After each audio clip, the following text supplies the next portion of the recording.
Hey everyone, this is Kevin the Entrepreneur, and welcome to another podcast style video where it is mostly audio, but the images on the screen are important. And in this video, we will be talking about Lyft, the kinder, gentler, nicer boyfriend to Uber in the ride-sharing industry, or at least that's how they would have you perceive themselves.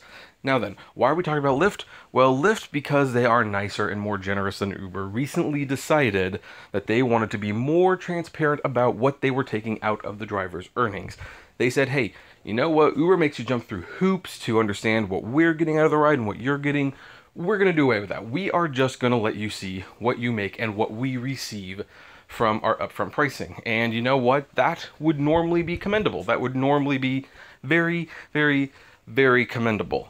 However, there's a catch. You have to sign a TOS basically saying that you cannot sue Lyft if you do not like what you see, which I personally disagree with very, very strongly. Now, I have not agreed to the new TOS, but a viewer of the site who I've blocked out his picture so that you can't see him because I don't want Lyft to retaliate against him, shared me some screenshots of what this looks like, and his two screenshots are very telling, even if the trips themselves aren't very big. Now, as you can see with this first one, we have a receipt where the driver made $7.25 of the ride. The passenger paid $12.37. Lyft received $2.42 in the platform fee and $2.70 for the service fee, resulting in $5.12 of them getting from the fare. Now then, what is important to note about this is that while that is not 50%, it's almost 50%. If it had been $1 more, Lyft would have taken 50% of the fare. So, you know, keep that in mind. Now let's go to the next one. Oops, sorry. That was Katie. With this, you can see another trip where the driver received $3. The passenger paid $6.70. And Lyft received $1 for the platform fee and $2.70 for the service fee, totaling $3.70. In this case, Lyft took more than 50% of the fare. Now then, what some people might be pointing out, and it is something to note, of course, is that the service fee is the same in both circumstances, which means that the service fee is essentially Lyft's booking fee.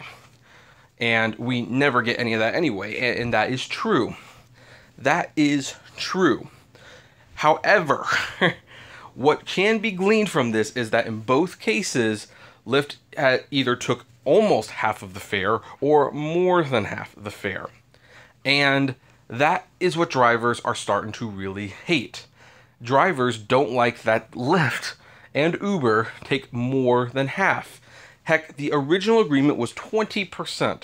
Where is 20% in this? I know they've raised it to 25% in most areas and for most people.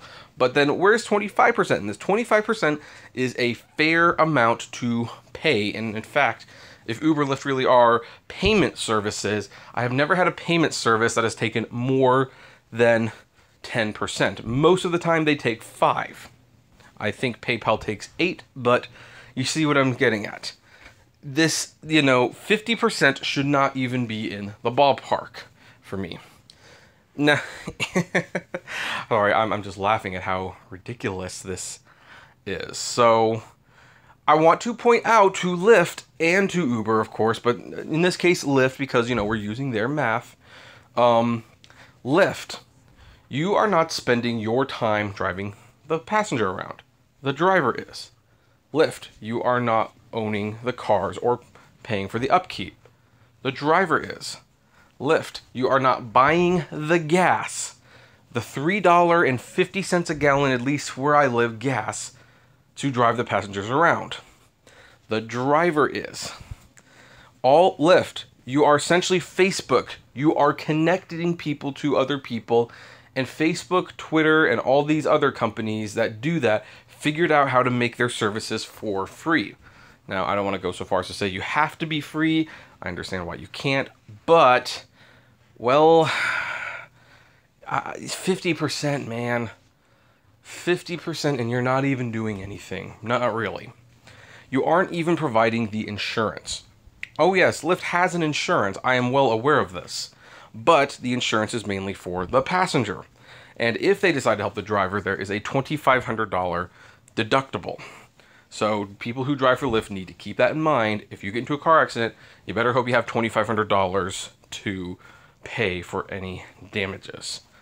So, yeah, this is just more and more discouraging, and this is the stuff that you got to start sharing with people. You got to start letting them know about it.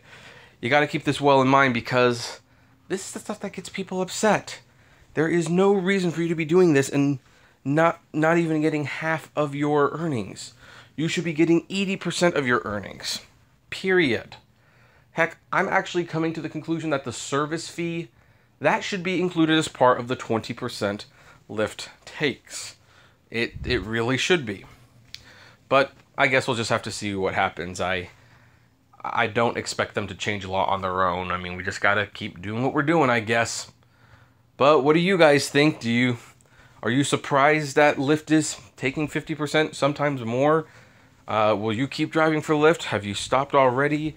Have you agreed to the new terms of service, and have you started seeing what your earnings look like? I would be very interested. Comment below, like, favorite, share, subscribe. If you enjoy the videos I make, consider becoming a Patreon member for a little $1 a month. And as always, flame responsibly. Have a good one.